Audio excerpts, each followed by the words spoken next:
Yemen conflict के खात्मे के बाद ऐसा लग रहा था कि सऊदी अरब और यूएई के दरमियान जितने मसले मसाइल हैं वो ख़त्म हो चुके हैं। सऊदी अरब ने सुपीरियॉरिटी हासिल कर ली है और किसी हद तक रीजन में स्टेबिलिटी आ चुकी है, लेकिन ऐसा बिल्कुल भी नहीं है, क्योंकि इनकी ये जो एक कोल्ड वॉर, एक राइवलरी नज़र आ रही है, ये अब रीजन में एक्सपैंड होती चली जा रही है। जी हाँ, आज की इस वीडियो में हम जिक्र करेंगे इस पावर कंपटीशन में एरिट्रिया की एंट्री, जो कि एक बहुत छोटा मुल्क है रेड सी के ऊपर, लेकिन इंपॉर्टेंट कंट्री है। आज की इस वीडियो में हम जानने की कोशिश करेंगे कि सऊदी अरब और यूएई की इस कोल्ड वॉर में एरिट्रिया का क्या किरदार है और मिस्र किस तरह एंट्री मार रहा है। इसके अलावा आसपास के ममालिक जैसे कि सोमालिया, सूडान, लीबिया और एथियोपिया, ये भी किसी हद तक इस कोल्ड वॉर का पार्ट हैं। तो जानते हैं इस हवाले से नई डेवलपमेंट्स, एरिट्रिया की एंट्री और मिस्र की कुछ नई चालें,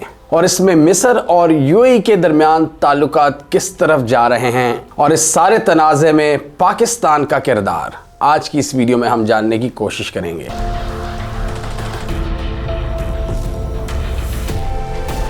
एरिट्रिया की ज्योग्राफी की बात करें तो ये रेड सी के ऊपर ईस्ट अफ्रीका में एक छोटा सा मुल्क है, जिसके ईस्ट में रेड सी और वेस्ट में सूडान का मुल्क वाक़ है, और इसके अलावा एथियोपिया और जिबूटी से ये अपने बॉर्डर्स शेयर करता है। एरिट्रिया कभी इटली की कॉलोनी हुआ करता था और वर्ल्ड वॉर 2 के बाद इसको एथियोपिया ने एनेक्स करने की कोशिश की और 1962 में उन्होंने इसको अपने साथ में ला लिया, और कई साल की गोरिल्ला फाइटिंग के बाद 1993 में इन्होंने अपने आप को एथियोपिया से अलग करके एक अलहदा मुल्क बनाया, एरिट्रिया, जिसकी डिमांड ये बहुत अरसे से कर रहे थे। और उनके गोरिल्ला लीडर प्रेसिडेंट अफवर्की, जो कि एक प्रोमिनेंट गोरिल्ला फाइटर थे, वो अभी भी एरिट्रिया के प्रेसिडेंट हैं, जिनकी उम्र 80 साल है। एथियोपिया के साथ गोरिल्ला वॉरफेयर में इनको इजिप्ट ने सपोर्ट किया था और ये ताल्लुकात इनके मिस्र से आज भी कायम है। लेकिन रिसेंट इनकी जो मुलाकात हुई है इजिप्ट के प्रेसिडेंट सीसी से, ये नई डायनामिक्स के पेशे नज़र हुई है, जिसको समझना बहुत ज़रूरी है, जिसमें पाकिस्तान का भी एक जिक्र है और पाकिस्तान का भी इसमें एक किरदार है। सऊदी अरब और यूएई के दरमियान यमन में जो मामलात ख़राब हुए थे, उस हवाले से हमने देखा था कि इजिप्शियन ऑफिशियल्स ने सऊदीज़ को इंटेलिजेंस प्रोवाइड की थी यूएई एक्टिविटीज़ के ख़िलाफ़, कि यूएई इस रीजन में क्या कर रहा है, क्या मूव्स ले रहा है, और इस इंटेलिजेंस का सऊदी ऑफिशियल्स ने भरपूर फ़ायदा उठाया और यूएई के इंटरेस्ट को हिट किया यमन के अंदर। जब हमने देखा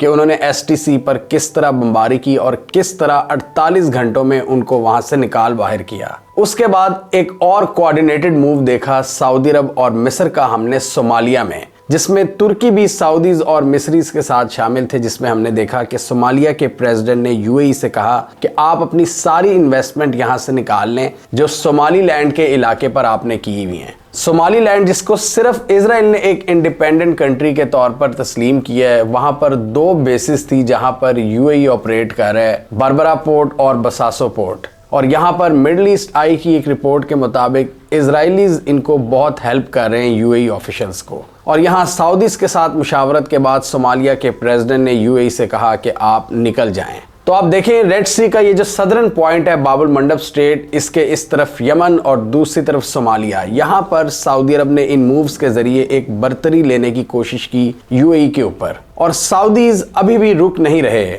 और रिपोर्टेडली अब इजिप्ट के साथ मिलकर एरिट्रिया को भी अपनी साइड पर करना चाहते हैं। और इसकी क्या रीजंस हैं, यूएई के क्या कुछ और नए मूव्स सामने आए हैं जिसकी वजह से इनको एरिट्रिया को सिक्योर करना पड़ रहा है, वो हम अभी आगे डिस्कस करेंगे कि यूएई मजीद क्या चालें चल रहा है। तो एरिट्रिया और सऊदी अरब के दरमियान इजिप्ट एक नई अंडरस्टैंडिंग कायम करना चाहता है, और ये जो रिपोर्ट सामने आई है ये पाकिस्तान की सूडान के साथ डील को मेंशन करती है कि पाकिस्तान की जो सूडान के साथ डील करवाई है सऊदी अरब ने, मिस्र इससे इंस्पायर्ड है, और सऊदी अरब और एरिट्रिया के दरमियान सिक्योरिटी कोऑपरेशन को मजबूत करना चाहता है मिस्र, और यहाँ मिस्रीज भी यही चाहते हैं कि यूएई के इन्फ्लुएंस को काउंटर किया जा सके। लेकिन आखिर मिस्र ऐसे इकदाम क्यों कर रहा है जिससे वो सऊदी अरब के करीब होना चाहते हैं और यूएई से अपने ताल्लुकात को ख़राब कर रहे हैं? इसकी मल्टीपल रीजंस हैं जो हम एक एक करके देखेंगे, लेकिन सबसे अहम जो रीसेंट वजह है, यूएई अपना सिक्योरिटी कोऑपरेशन इस रीजन में एथियोपिया के साथ बढ़ा रहा है, जिसको इजिप्ट काफ़ी शक की निगाह से देखता है। एक दौर में एरिट्रिया, जिसको अब सऊदी अरब के साथ ये मिलाना चाहता है इजिप्ट, इनके यूएई के साथ बड़े अच्छे ताल्लुकात थे, लेकिन 2021 में इन्होंने यहाँ पर अपनी बेस छोड़ दी और ज़्यादा एथोपिया की सरजमीन का इस्तेमाल शुरू कर दिया यमन ऑपरेशंस के लिए। और जब यूएई को सऊदीज की तरफ से दो जगहों पर स्ट्रेटेजिक सेटबैक्स का सामना मिला है, यमन और सोमालिया के अंदर, अमाराती मिलिट्री एयरक्राफ्ट्स का रुख इथोपिया की जानिब हो चुका है, जहां से वो सूडान और सोमालिया में अपने ऑपरेशंस को जारी रखना चाहते हैं। और इथोपियन मिलिट्री के साथ इनका एक क्लोज कोऑपरेशन है और आरएसएफ को इथोपियन मिलिट्री के जरिए अब असलहा प्रोवाइड करने की कोशिश की जाएगी आने वाले दिनों में, जिसको मिस्रीज और सऊदीज फेल करने की कोशिश कर रहे हैं। और कुछ अमाराती ऑफिशियल्स जो कि सोमालिया के अंदर सो कॉल्ड सोमालीलैंड की बरबरा पोर्ट पर मौजूद थे, उनको अब इथोपिया में रीडिप्लॉय किया जा रहा है। तो एक तो एरिट्रिया के साथ ताल्लुकात में ये एक तनाव देखा जब यूएई ने उनकी सरजमीन को छोड़ दिया और इथोपिया में अपने ऑपरेशंस का आगाज किया। और इजिप्ट के लिए यहाँ एरिट्रिया को सपोर्ट करना बहुत ज़रूरी है, जिसकी 3 रीजंस हैं। एक तो यूएई के इन्फ्लुएंस को ऑब्वियसली काउंटर करना है, दूसरा उनका मसला है इथोपिया के साथ, और इथोपिया से अलहदा हुआ है एरिट्रिया। एरिट्रिया को वो सपोर्ट करना चाहते हैं कि वो इथोपिया पर किसी हद तक नजर रख सके। और इथोपिया के साथ उनका जो सबसे बड़ा इख्तलाफ है इजिप्शियंस का, सूडान के बॉर्डर के करीब दरियाए नील पर वो एक बहुत बड़ा डैम बनाना चाह रहे हैं, जिसकी वजह से इजिप्ट के अंदर वाटर सप्लाईज के इश्यूज हो सकते हैं। और इजिप्ट का मसला ये है कि वो 90% से ज़्यादा जो वाटर रिसोर्स है वो दरियाए नील से लेता है। उनकी पूरी सिविलाइजेशन ही नील के इर्द गिर्द आबाद है। तो दरियाए नील का एक बहुत बड़ा पार्ट इथोपिया में भी है और वहाँ पर ये अपने लिए एक डैम बनाना चाहते हैं वाटर स्टोरेज के लिए, जिसको इजिप्ट किसी सूरत में कबूल नहीं करता। जबकि पिछले साल इथोपिया इस डैम की कंस्ट्रक्शन का आगाज़ कर चुका है और ये सूडान के बॉर्डर के करीब है। और जिस तरह इथोपिया यूएई के साथ डील्स कर रहा है, उनके साथ अपना सिक्योरिटी कोऑपरेशन बढ़ा रहा है, इजिप्ट इस चीज़ को अपनी नेशनल सिक्योरिटी के लिए एक थ्रेट समझता है। और पिछले दिनों जिस तरह इन्होंने यूएई के खिलाफ इंटेलिजेंस इकट्ठी की हैं, वो डेफिनेटली सऊदीज कैंप में है मिस्री। तो इसलिए वो चाहते हैं कि एरिट्रिया के अंदर सऊदी अरब इन्वेस्टमेंट करे, इनको असलहा वगैरह भी दे, इनकी कुछ इकोनॉमिक असिस्टेंस भी करे, क्योंकि एरिट्रिया के भी काफ़ी बुरे हालात हैं, वहाँ पर कुछ ज़्यादा रिसोर्सेज भी नहीं हैं। तो इजिप्ट इनको फोर्टिफाई करना चाहता है और उनके ख्याल में सऊदी अरब के इंटरेस्ट भी हमारे इंटरेस्ट से अलाइन करते हैं और वो एरिट्रिया को सपोर्ट करेंगे और इस तरह वो मिलकर यूएई के इन्फ्लुएंस को भी काउंटर करेंगे। और कुछ एक्सपर्ट्स तो ये भी कह रहे हैं कि इथोपिया के हवाले से यूएई, इजराइल और भारत अब एक पेज पर हो चुके हैं, इनकी भी काफ़ी डील्स हो रही हैं। तो ये एक क्लियर ग्रुपिंग बन चुकी है, जिसमें यूएई, इजराइल, इथोपिया और भारत एक साइड पर हैं, जबकि दूसरी तरफ सऊदी अरब, तुर्की, इजिप्ट, सोमालिया और एरिट्रिया एक साइड पर हैं। और ये इन्फ्लुएंस की जो गेम है ये अभी भी जारी है और इसमें किसी को अभी डिसाइसिव विक्ट्री हासिल नहीं हुई। पिछले दिनों कई जगहों पर सऊदी अरब को स्ट्रेटेजिक गेन्स तो हासिल हुए हैं, लेकिन अभी भी जो दूसरा कैंप है वो अपने इन्फ्लुएंस को बढ़ाने की कोशिश कर रहा है। और यहाँ सूडान भी काफ़ी अहमियत इख्तियार कर जाता है, क्योंकि सूडान में जो आरएसएफ है उसको यूएई बैक करता रहा है। सऊदी अरब सूडान की ऑफिशियल हुकूमत को सपोर्ट करना चाहता है और उसके ज़रिए उन्होंने इजिप्ट को भी कहा है कि आप लीबिया के हफ्तार को समझाएं कि वो सूडान में आरएसएफ को असलहा प्रोवाइड ना करे। वो एक दारफर का रीजन है, वहाँ से लीबिया और सूडान का कनेक्शन है, जहाँ से उनको असलहा मिलता था और पिछले कुछ दिनों से उनको ये असलहा नहीं मिल रहा सऊदी अरब और मिस्री एफर्ट्स के बाद। और इसलिए सऊदी अरब ने ये कोशिश की कि सूडान की ऑफिशियल हुकूमत को सपोर्ट किया जाए, जनरल बुरहान वली, और पाकिस्तान के साथ एक डील करवाई जो अभी तक रिपोर्ट्स के मुताबिक मटीरियलाइज नहीं हुई। लेकिन सऊदीज का प्लान यही है कि सूडान की जो ऑफिशियल हुकूमत है वो मजबूत हो और आरएसएफ को कुचला जाए। और इस हवाले से इजिप्ट लीबिया के हफ्तार पर प्रेशर डाल रहा है। और इसलिए कुछ एक्सपर्ट्स के मुताबिक पाकिस्तान की ये जो दोनों डील्स हैं, सूडान वाली और हफ्तार वाली, इनकी मटीरियलाइजेशन में बहुत से चैलेंजेस आ सकते हैं, बहुत सी कॉम्प्लेक्स डायनामिक्स की वजह से,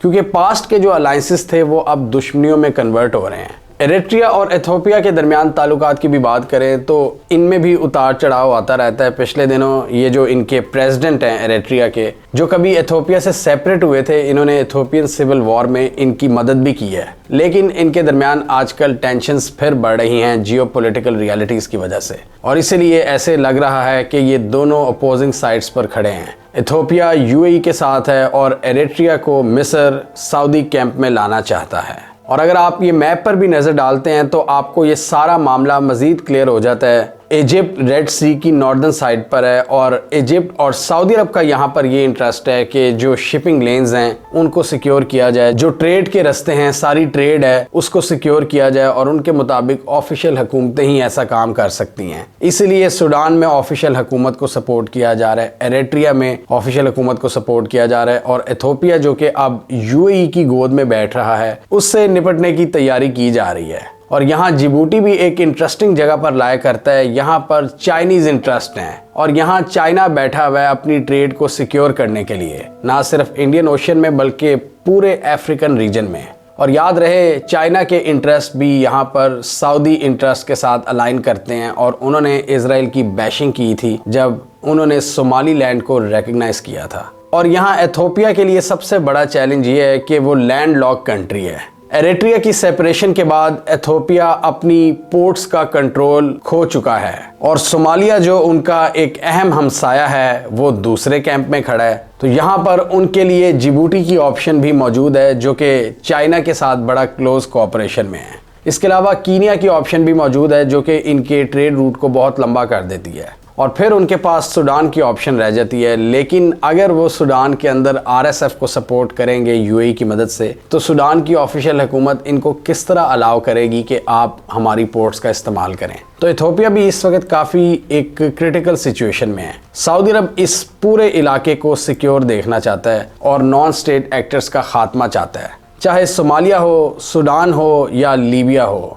और रिसेंटली सऊदी अरब ने मिडल ईस्ट के इस पूरे रीजन में अपने इन्फ्लुएंस को मजीद बढ़ाने के लिए सीरिया से एक बहुत बड़ी डील कर ली है। और यहाँ पर सऊदी अरब ये इरादा रखता है कि एक नई एयरलाइन बनाई जाए जो कि सऊदी अरब और सीरिया के दरमियान ऑपरेट करे। डेफिनेटली सऊदी अरब यहाँ सीरिया को सिक्योर करना चाहता है और चाहता है कि यहाँ पर ज़्यादा से ज़्यादा सऊदी ऑफिशियल्स हों जो कि किसी हद तक इजराइल के मफादात के खिलाफ है।